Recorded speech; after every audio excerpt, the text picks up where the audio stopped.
I was on my own, you have no idea. I'm taking more paracetamols than they've got beer in. That's it.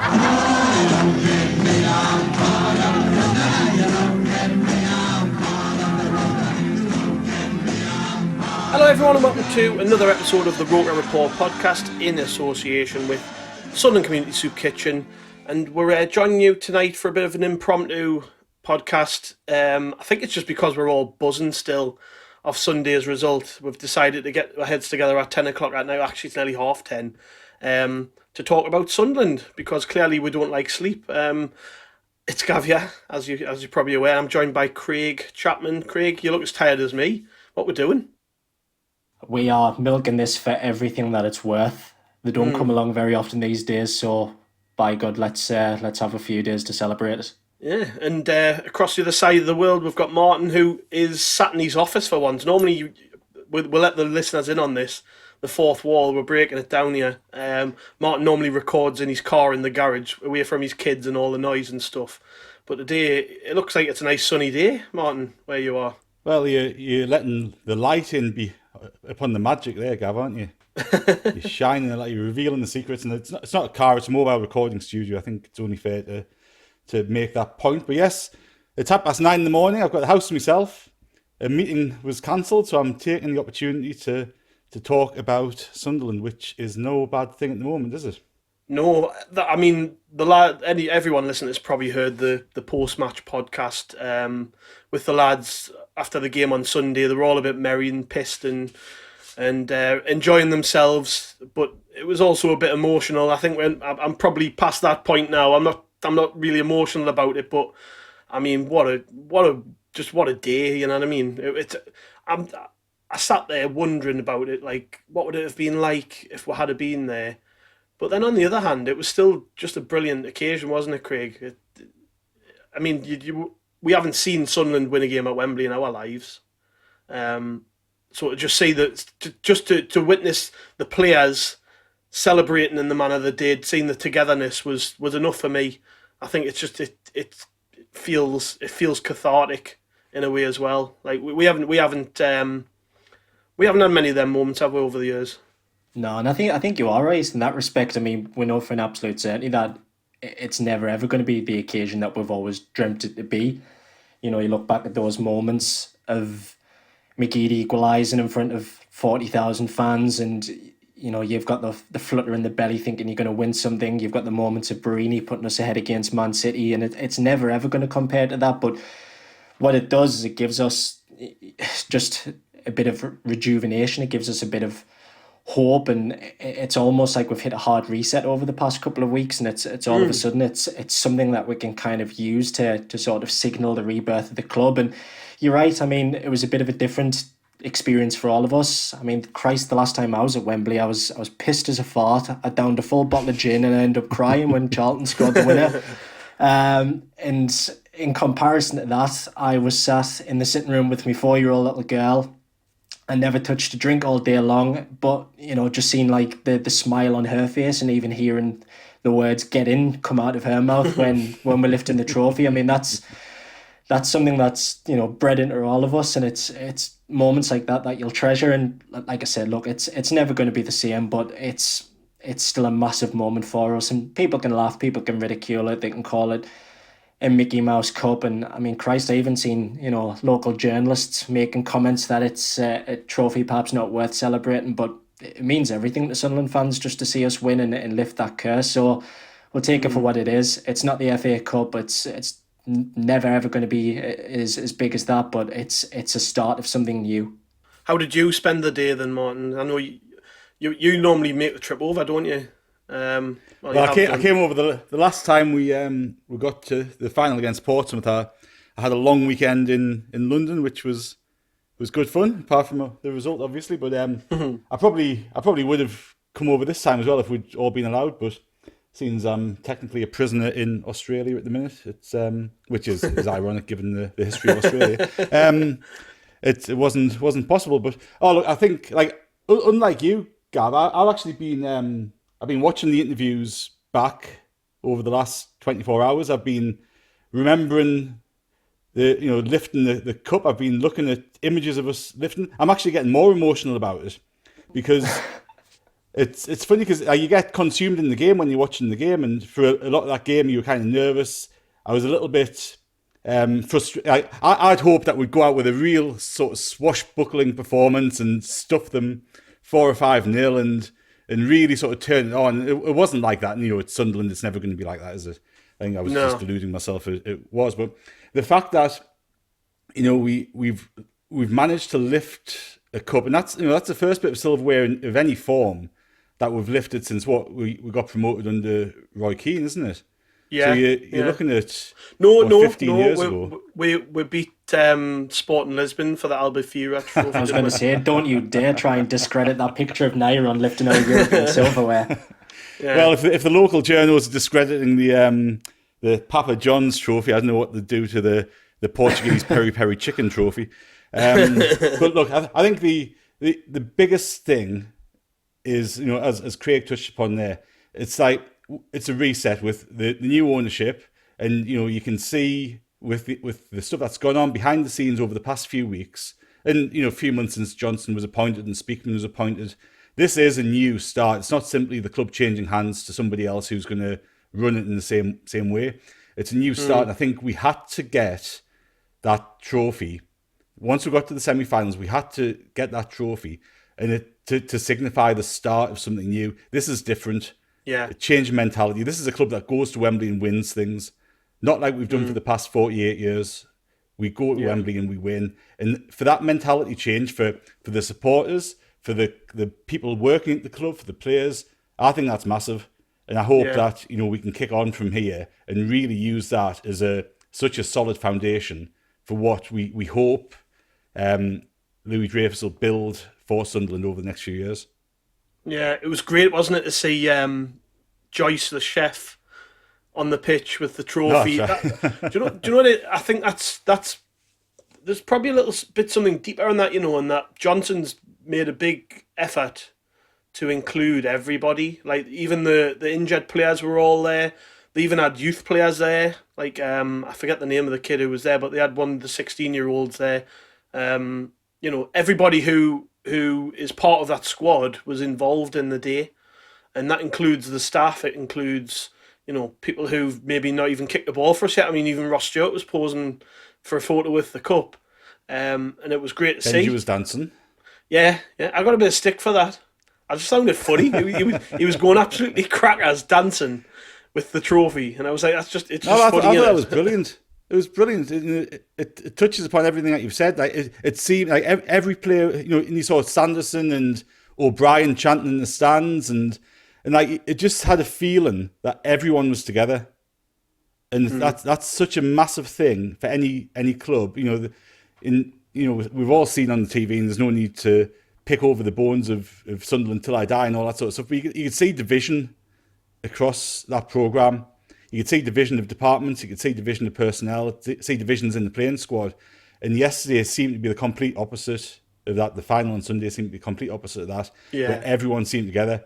And, you know, as you say, Joyce was there, there was all other people were there. And I think, you know, Grant Ledbetter touched upon it in his interview, didn't he? Where he talked about Johnson caring about people.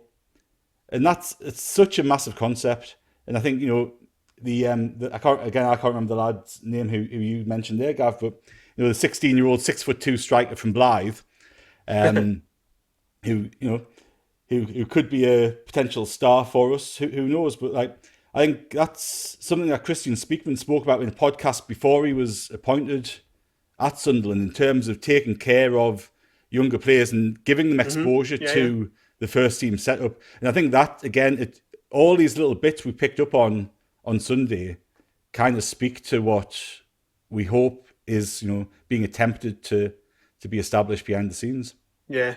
Well, since we decided to record this podcast about, 15 minutes ago, and I didn't really know what we'd talk about, I thought, I'll sling a tweet up on the ROKER Report Twitter account just asking for questions, and we've had about 8 million replies, so we're going to have to honour some of them, aren't we? We're going to have to answer some of these questions. So yeah, it's a bit of an Ask Us Anything. I do this sometimes on the Twitter account and we get loads of responses anyways, so thought, why not? Let's do a bit of a pod, Ask Me Anything.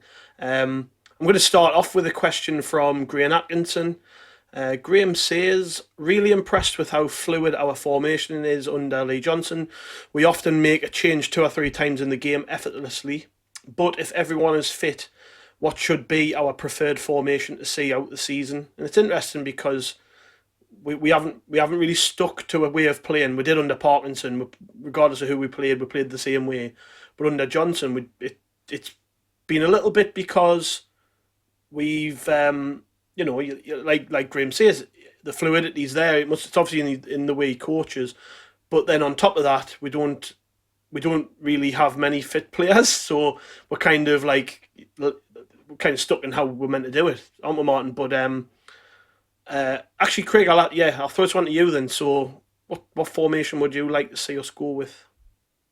It's a bit of a difficult one, isn't it? Because we've played kind of everything over the past few weeks, and I think the biggest compliment you can give to Johnson is, considering how stretched we are, is how good and reactionary he has been, and how he's got the squad actually buying into it. And you've got Luke O'Nien playing, kind of like in an attacking midfield role for a brief period against Doncaster, the MK Dons game in the EFL Trophy as well. Now all of a sudden he's like his left centre back. So it seems like he's got everyone buying into this, particular belief, like you will basically slot in anywhere, and they seem to be doing it seamlessly. It's good though that you mentioned about Parkinson as well, because you're right, he was very stuck in his ways. Regardless of who we played, it seemed to be the same formation every single week. And we got away with it for that, 8, 9, 10 game period from January to March onwards. But as soon as we got figured out, that was it. We had no plan B. Whereas with Lee Johnson, he's got so many kind of tricks up his sleeve. You look at the lineup every single week when the club put it up, and they always do the itemised numbers down opposed like formation. So you always sit there figuring it out at 2:00. What formations he actually playing today, and nobody ever tends to get it right. It's always something different. But I don't know really, because we haven't been spoilt with the luxury of having everyone fit back. And I suppose if you do, you're probably going to have to look to really play it to our strengths. So whether that be like 4-3-3, whether you've got, say, Denver Hume bombing down the wing and giving it to McGeady, it's a really difficult one to answer, like I said, because we haven't say fully witnessed the squad being at full strength, and I don't think we will due to the nature of the injuries. But I wouldn't settle on a preferred one at the moment. I would just kind of hope that Johnson continues to be proactive in this approach. If something's not working, change it. Maybe not to the extent like Jack Ross did at Ipswich last season, where we had 3 or 4 formations or something like that in like 45 minutes, just settle on something. But yeah, whatever Johnson's doing at the moment, it seems to work. So I put my faith in him to continue with that. Yeah, I don't really think I could put my finger on one formation. It's nice to see us doing different things, isn't it? Luke O'Nien question here for you, Martin, from Matt SAFC 9. He says, would you keep Luke O'Nien at centre-half for the rest of the season after how well he's been doing? I think I'd keep him there for now, certainly, because he's been fantastic, I think. And it's one of those things, if it's not broken, why fix it? I think at centre-half, he gives that ability to bring the ball out of defence. And we saw a few times in the final, didn't we, where his composure and his touch got us out of a few potentially tricky situations there. He did a little turn in the box when somebody was closing him down, and just buys you a little bit of time. So I think he's growing into that position. And I think he's a fantastic player. I genuinely think you could put him in any outfield position, probably in goal as well, and he'd do a cracking job. I was shouting for him to be put up front with Charlie Wyke earlier in the season, so he's gone to the other end of the field. But I think you've got Bailey Wright coming back, you got Sanderson coming back, and to me Sanderson's a shoe in for the rest of the season. Yeah, and I think if you're looking at, he's got to, hasn't he? And I think if you look at formations and personnel for the rest of the season, you go, okay, well, who's a definite? Sanderson for me nailed on, put him in there, and I think it then depends on who else is fit, what else happens. If we get a couple more injuries in midfield and Bailey Wright's coming back, Luke O'Nien's going to be put in midfield, isn't he? Yeah. If Denver Hume breaks down, which obviously we hope he doesn't, there's a chance that when Bailey Wright comes back, Luke O'Nien can go to left back. So I think his versatility sometimes works against him. But for now, I'd just keep him at centre half. Yeah. I agree. Totally agree. He's made that position his own. I mean, he's got man the match, 3 out of the last 4 games playing centre half. And that partnership with Sanderson is just unbelievable, really. I mean, I know at the weekend he played with McLaughlin, he played with Flanagan for a bit till he went off injured. But them as a partnership, I mean, if you didn't know Luke O'Nien wasn't a centre half, you would say definitely that's your first choice pairing. It's Just need to get signed a new contract, don't we? Yeah, well, yeah, we've had a couple of questions about that as well. I mean, it's been playing on my mind all day, especially after Sunday, that we've just got to tie him down, offer him whatever he wants, try and get him on a nice long contract. Because for me, Luke O'Nien is the type of player you want to build your club around. Like, some fans, and I think they're starting to come round to the idea of it now that he's all right, but some fans still don't get him. And I'm like, for me, as a fan of a team playing in the third tier, you can't get much better than him, like, because he can play it anywhere. He can play anywhere, and he plays well anywhere. And not only that, I mean, even if he was the worst player on the team, his attitude, his mentality, and everything is exactly what we as Sunderland fans should want from any player. If you could like build a robot footballer, I mean, you might give them Cristiano Ronaldo's ability, but I mean, yeah, his whole mentality on everything. I just can't speak highly enough of Luke O'Nien. I'd keep him here forever if I could. I'm hoping he's a vampire and he'll stay young forever. He's got a podcast that he's just started, hasn't he? Yeah, he has. Yeah. And when you listen to a few episodes of that, his desire to be as good as he possibly can be, to improve and to learn every day, is incredible. Yeah. And like, if you want an ethos to run throughout the whole of the bloody club, it starts with him. Yeah, 100%. And you can sort of see how I'd heard stories about when he first come to the club. Some of the players who'd lingered around for a while had they'd seen him doing extra work in the gym and stuff, and he was actually approached by one of them. I won't name them, but he was approached by one of the players and said, can you not do that, because you're making us look bad. We're pissing off after training to go and play golf, and you're hanging around all day doing extra stuff, and that's like making the rest of us look really bad. And it took him a while to fit in, but obviously a lot of those characters have moved on now, and he's become one of the dominant characters in the group. And I mean, look at how kids go on about Luke O'Nien. Look how many of them just admire him, and it's because he's a proper role model. I think the only thing that possibly counts against him when people look at him as a footballer is the fact he gets moved around so much, and he's not in one position. So it's kind of hard to really put your finger on what he is in a certain position as a footballer. But to me, that's his strength, because he can put him anywhere, and he'll put in a 7 out of 10, 8 out of 10, 9 out of 10, 10 out of 10 performance, won't he? Yeah. Right, next question then. We'll roll on. Matt, who is at Rolly3333, he asks, will this be the springboard for promotion, lads? We've got to carry on the form we had before the final. This is our biggest chance to get out of this league. Can we do it, Craig? Yeah, I think for the first time in a long time, we're probably all starting to believe again that it's doable. We've been in these positions for, kind of a few occasions over the past season, and we haven't sort of capitalised on them, especially under Jack Ross. If you think that the previous 7 games after the Checker Trade final or whatever it was, we just fell apart. But when you're seeing the celebrations and the highlights back from yesterday, the belief seems to be strong within the group, and I think Ledbetter is the prime example of somebody to look at to really get a good, honest sort of feeling and appraisal of the manager, that he cares about the players regardless of the age. He's got them all believing that they've got a role to play. So I certainly think so. I think it's probably important to note that it's very unlikely that we'll go unbeaten between now and the rest of the season. There is potentially going to be a banana skin. We might get beat somewhere. If it happens, so be it. I think it's important that we don't all of a sudden sort of, shit ourselves and think it's going to happen again. I think if it does happen, that Johnson's the type of person who will respond to it, and he has certainly done that. If we go back to the Shrewsbury game, we thought we were dead and buried in the playoffs, would just be, kind of like a mental ambition, but all of a sudden now we're looking at the playoffs and going, that's not good enough. So we've proven over the course of the past 6-7 games that we're capable of doing it. We just need to continue it. If you asked us now for a prediction, I think we'll finish in the top 2. I think it's going to be a fight between us, Hull and Peterborough for the automatics. But the way of looking at it is we've just got to better their results. We've got to go to Hull, we've got to go to Peterborough. And if you get a result at either place, I think you're going to put yourself in a really good position. Yeah. I don't disagree with that at all. I think mentally I'm in a better place as a fan than I have been in a long time. Like, I actually believe we can do it.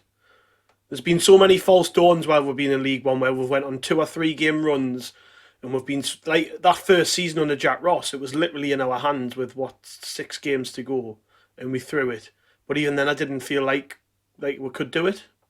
Everyone sort of expected us to chuck it and we did. And right now it just seems to be a different feeling about the group, about the players. Mentally, they're in a very good place. And I'll come back to this because I've mentioned it before. But I remember listening to a podcast with Luke Steele, who was at Barnsley when Johnson was there. And he said he's never played for another manager as good as Johnson for getting the dressing room going, like before a game, getting everybody fired up for it. He said he's the best manager he's ever had for it.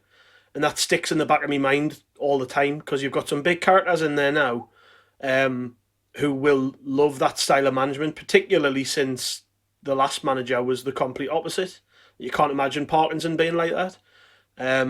It's all just starting to come together at the right time. Players coming back fit from injury. Like you mentioned Hume earlier on. We haven't even seen Ross Stewart kick a ball yet, but that gives us another option in attack. Benji Kimpioka's coming back. You're going to be able to, play Winchester hopefully more regularly. He's looked all right recently. So there's lots to be thankful for. There's lots to be excited about, and I think it's all just coming together at the right time. You see, that like Lincoln losing George Grant for the season, Portsmouth's manager getting sacked, Charlton have lost Boya today. Like, things are going on at other clubs while everything seems to. We are the one club with a bit of momentum. So we've got a tough run in, haven't we? We've got a really tough run in. But we have, but that puts it in our hands, doesn't it? Because we've got to play everybody above us. That's it. Yeah. And I'm not scared of anyone in this league. This is the worst League One there's ever been while we've been down here. There's nothing to be fearful of. The key to it for us, I think, is just keeping McGeady fit. Yeah, absolutely.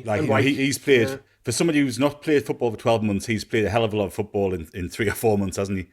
And we saw on Saturday or Sunday, he doesn't need to be whipping in crosses every 2 minutes to get in Charlie Wagg's head. He just, one moment of magic makes all the difference.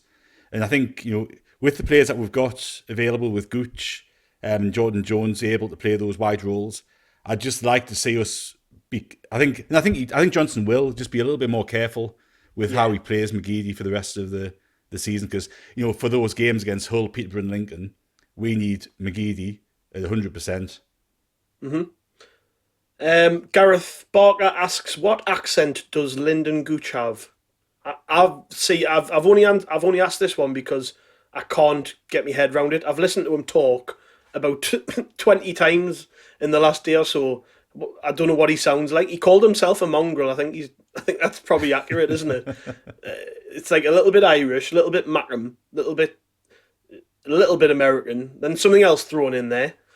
It's got a bit of everything, hasn't it? I can't put my thumb on it. No, trying to think what he sounds like. It must be really confusing when you're around him all day, every day, when he's talking to you.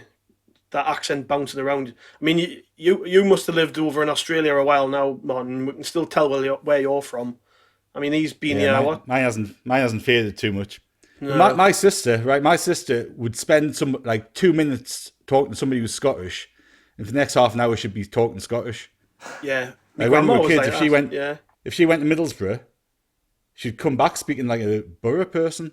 And it's like, what are you doing? But some people are just like that, aren't they? They soak up the accent, and then they kind of just get it. And it's obviously, that's the case with Lyndon Gooch, and it's obviously stuck with him for forever. It's weird though, isn't it? Yeah, really weird. Harvey asks, what do you think Dion is worth, and how much would you think Wolves would want on a permanent? He uses class and looks destined to be a solid centre-half. He would be a great addition, especially being young. What do you reckon, Craig? I mean, it's a tough question, that, isn't it? But I mean, I'm sort of stuck with Sanderson because I would love us to sign him, but the way he's playing, Wolves are going to want him back, surely, aren't they? Yeah, you'd expect so. And I think that's the annoyance of loan players coming here and doing the job. Yeah. We've seen it so many times, and you fall in love with all these players, and it's like literally end of the season, and then you've got MV begging for us to sign him, and then we're bringing some plodder in replacement. The difference is, though, I mean, it's like you said, I think Sanderson looks an absolute cut above. I think that he could play in the Championship now, as proven with, it was a Cardiff last season. But he really seems to have bought into the club, as you mentioned earlier, the way that he was sort of celebrating. He caught himself on the telly, and it looked like he was sort of like starting chants off in the executive boxes at Wembley as well. So he looks like he's enjoying this. Everybody's, kind of tweeting him and praising him non-stop. So for a young lad to have all of this attention, it'll be doing him the world of good. But yeah, you've got to expect that Wolves will be monitoring him and expecting that that he'll perhaps play a part next season. And somebody mentioned this the other day. It was quite a good kind of like reply to a comment I've seen that people were saying, well, he's not good enough for the Premier League yet. And somebody actually chipped in and said, well, look, you've got like Jimmy Dunn, who played on loan for us, and he went to Fleetwood or whatever afterwards. He's played for Burnley in the Premier League this season. I genuinely don't think the Premier League is anywhere near as good as people make out to be, judging on some of the shite that we've seen so far this season. I think he'd do a job. Whether he'd fit into the Wolves side now, I don't know. I mean, they've just got beat off Liverpool, I believe, but I think they'll be wanting him back. And if they were to put a price tag, it's probably going to be out of our reach. Even though we've now got kind of the trust fund behind us, it's probably out of our reach. Perhaps a loan signing, but it's just one of those things, isn't it? Yeah, I'd take him back on loan. I think it depends as well, though, about what he wants to do, because I think he's got a year left on his contract. If he goes back to Wolves, and he's got the choice of playing a handful of games from the bench for Wolves and some cup games, or coming to us on a permanent deal and playing every week in the Championship, hopefully, he could force the hand a little bit as well. So I think a lot. Yeah, we've got no chance if we don't go up of getting him, have we? But if we do go up, is he a Wolves fan? Boyhood Wolves fan? Well, he's certainly from the Midlands, isn't he? I'm not sure. Yeah. If he's a Wolves fan or not, but I was going to say, you just wonder sometimes that that the Paps still have that desire to try and force themselves back into the parent club. It's like when Barini went back to Liverpool and we agreed the fee, and he was like, "No, I'm not coming. Like, I really want to give this a go." Right. So you kind of hope it's not going to be history repeating. I mean, he looks like he's enjoying himself. Even if it's the case that we just get him for an additional year on loan, I'd be over the moon. But I think sadly, it's probably going to end with him back in the Wolves team. Yeah. I think the odds are against us, aren't they? Yeah. Unfortunately, yeah. Right, I'm going to give you two at once here, Martin, because Gary Holleran has asked, do we think Charlie White can do it in the Championship? And Sean Cotterill has asked, would we give Max Power a contract if we get promoted? I mean, that's basically the same question for both of them, isn't it? Is Power good enough to play in the Championship? And do we think Charlie White can do it up there? Because it's a big question. I mean, if you'd asked this 2 or 3 months ago, you would have probably said no in both cases, but they've certainly turned their seasons around, haven't they? Yeah, no, that's right. And I think an important thing, if we do go up, and obviously we're not being presumptuous with that, is that you can't just start from scratch in terms of building a squad. So I think as a sort of transitionary thing, keeping both of them would be the right thing to do. I would certainly give both of them a contract because they've got sell-on value anyway, and if Charlie White doesn't do it up a level, there'd be clubs in League One who would pay half decent money for him after the season he's had with us. I wouldn't expect either of them to be regular starters for us in the Championship. I think to have them around the squad and have them coming off the bench or being part of that squad would certainly be the sensible thing to do. I think I think Max Power's grown as a captain so much this season, hasn't he? And I think you can't do things like that without appreciating the dynamic behind the scenes as well. Like Charlie White seems a really popular player in the squad. Max Power's obviously got pretty good leadership qualities, and you don't give those things away too easily. Like, so I'd certainly keep them. Yeah. SAFC L asks predictions for the top 6 come the end of the season. Tough one, isn't it?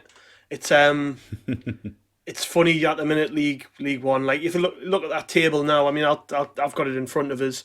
Hull are top with 68 points, but everyone beneath them has games in hand on them. So, and they've lost 10 games out of 36 this season, yet at the top of the league. I mean, to put it into context, we've lost 5. So they've lost twice as many games as us in the top of the division. Peterborough second at the minute, Lincoln are third, we're fourth, Doncaster fifth, Ipswich sixth. Then just outside of the playoffs, you've got Pompey, Charlton, Oxford, all the way down to Gillingham. Really, you could say Gillingham are only on 50 points. Blackpool could be a dark horse. I mean, the form's good. They've only played 31 games and are on 49 points. So, say for instance, you look into that promotion race there. Ipswich are on 54. They're 5 points behind them with 2 games in hand. So Blackpool could be a shout for the end of the season. I think if I was going to put money on it now, I would definitely say Hull will be top 2. Won the last 5 games, just in a good vein of form. And they've come down with a lot of those players. They came down from the Championship with a lot of those players. So it's, there's a bit of experience there, and probably some of them are too good for this level. I'm going to put us as second.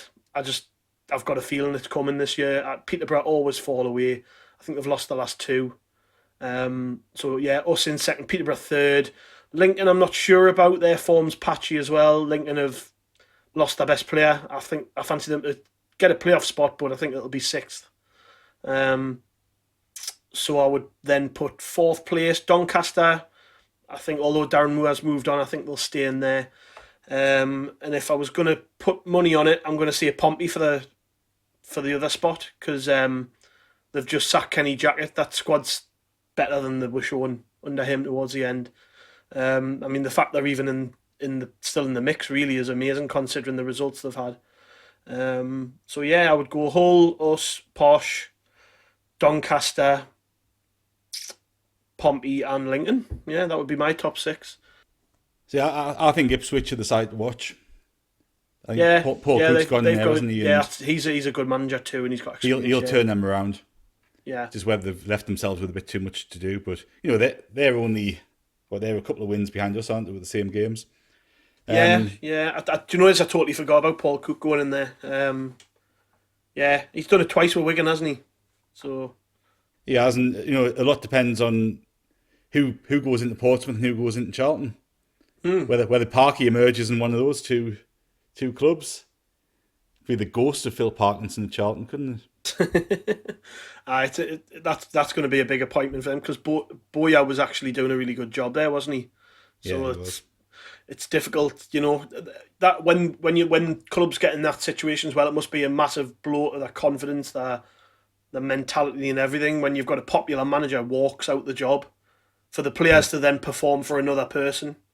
I wonder if they might be tempted to keep his assistant and just keep things as they were till the end of the season. I know it doesn't always work long term, but if they want to get promoted, it's better than having wholesale change, isn't it? But yeah, well, that's right. Yeah. Okay, next question then.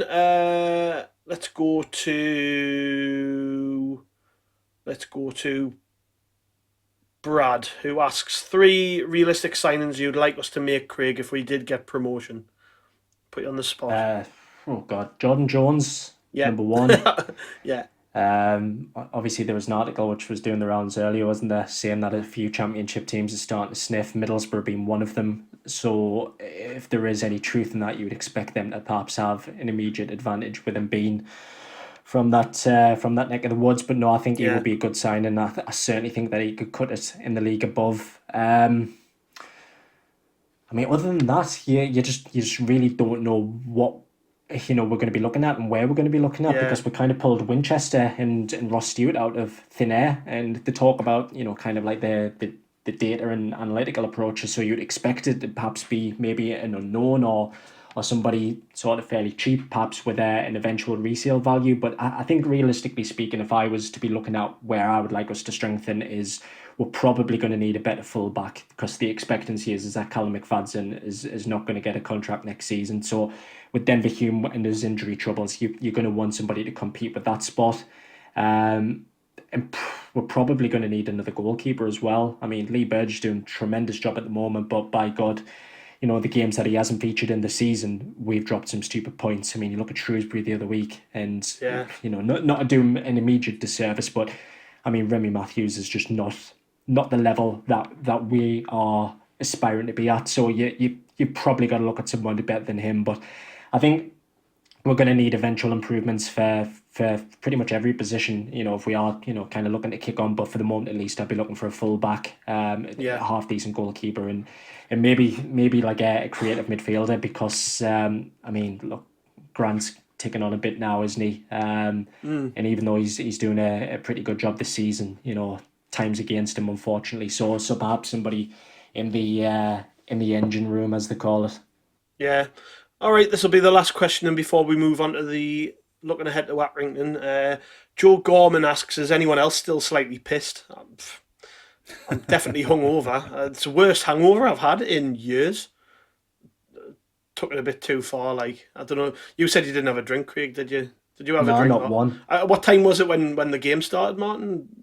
Your way? 2:00 in the morning. So I thought I had to be back up at 6:00 as well. So I thought having a celebratory glass of something at 4:00 or whenever it was a little bit over the top. So I had a cup of tea. It's all right. Cup of Yorkshire tea. You can buy Yorkshire tea bags in the supermarket here. So a cup of Yorkshire tea. They're starting to sell Australian sweets over here. Like, I went to B&M Bargains and caramel and minty twirls and all that. I've got a question for you. Aidan McGeady next season. Yeah, nobody's asked about him. It's sort of going unnoticed, that, isn't it? It's like McGeady's been by far and away our most important player since Johnson came in, and that's saying a lot considering how well some of the players have played. And I mean, you could argue White has been with the goals, but White wouldn't have scored anywhere near as many goals if it wasn't for McGeady. McGeady's just been sensational. I mean, there was an article today in the Irish Post talking about maybe getting a recall to the Island squad. If he was out of contract right now, you'd have a queue of Championship clubs trying to sign him, even at his age. And sometimes, this Moneyball theory on football, it isn't just about signing young players. It's about finding value, and getting the most out of it. And the way McGeady's playing, the space he's in mentally, the manager he's playing for, he clearly loves playing for Sunderland, or at least really enjoys it, because he's stuck around. He's been there for, people forget, he's been there for 4 years. He's quite close to Glasgow, isn't he? So I'm sure he would sign a new deal if the money was right. The way he's playing at the minute, though, under Johnson, I don't know why anyone would want him to leave. That just shows you, doesn't it, how much he's turned things around. What would you do, Craig? Oh, and immediately in a heartbeat, you'd get an extension straight away. I mean, you mentioned like the love that he has for the club. It's worth remembering. I think it goes unnoticed that after the first season in League One, when he signed the new extension, he essentially like divided his contract over 2 years. Yeah, he halved his pay to make sure that he could stay. You're right. He's probably in the best run of form now than he's ever been during his time at Sunderland. And I remember when he got dropped last season.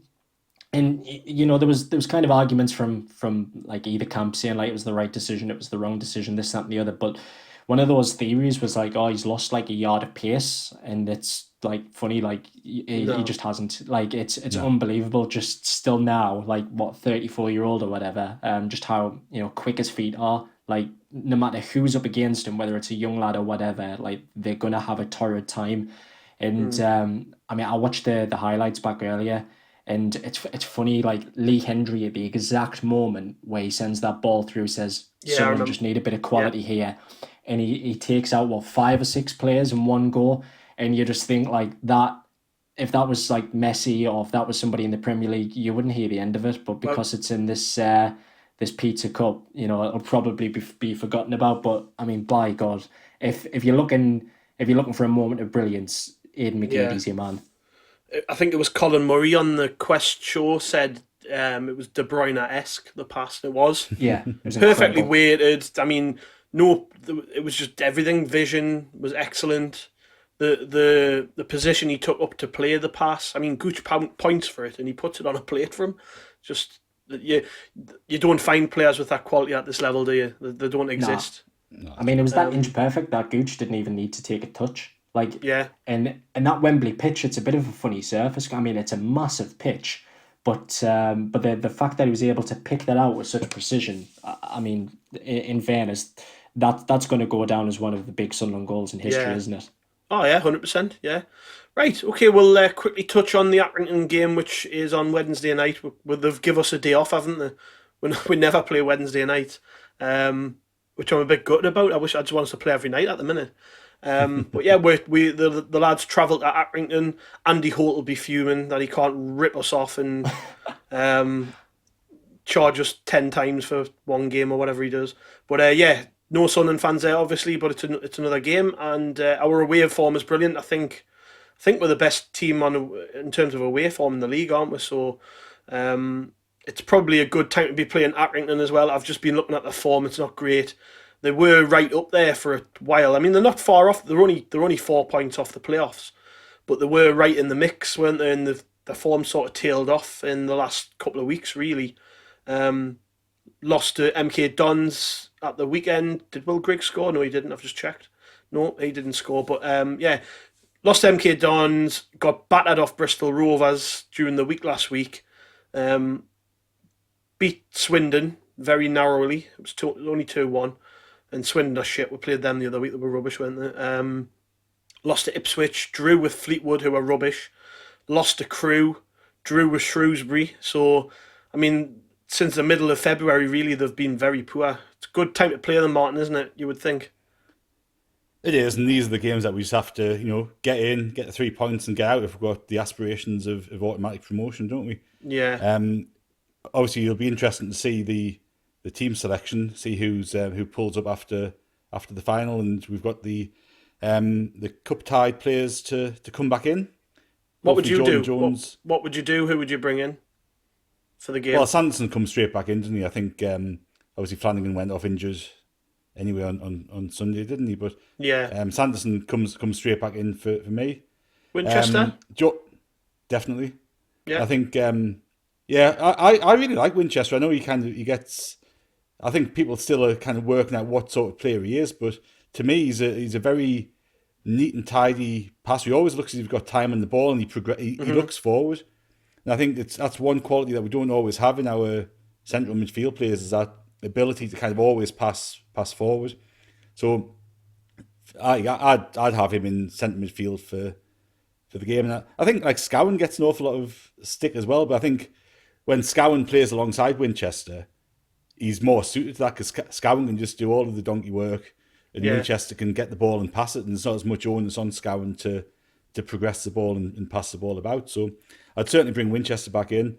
I think if Jordan Jones is fit, he's a shoe-in. And you go back to the question earlier on about the formation for the rest of the season. You look at the players available rather than the formation necessarily. And I think if you play Jordan Jones, he's got to be out wide rather than that 10 yards infield that he played in a home game recently, where he kind of just looked a bit of a fish out of water. So you want Jordan Jones on either wing. On the left, he can cut inside. On the right, he can put some bloody awesome crosses in, can't he? That ball he put in for Wyke the other week was just superb, wasn't it? Yeah. So to me, like, Jones comes in. You again, going back to my earlier point, you'd question whether playing McGeady for the full 90 on Wednesday is a smart thing to do with Lincoln on Saturday. But yeah, I'd certainly bring Sanderson back in and Jones back in, Winchester back in. Yeah, I think we looked pretty flat, to be fair, Craig, on Sunday, didn't we? It was slow. I don't know what. I know people sort of forget that because it was such a great result and a big achievement, really. But the actual performance wasn't great on Sunday, and that'll be playing into the manager's thinking, won't it?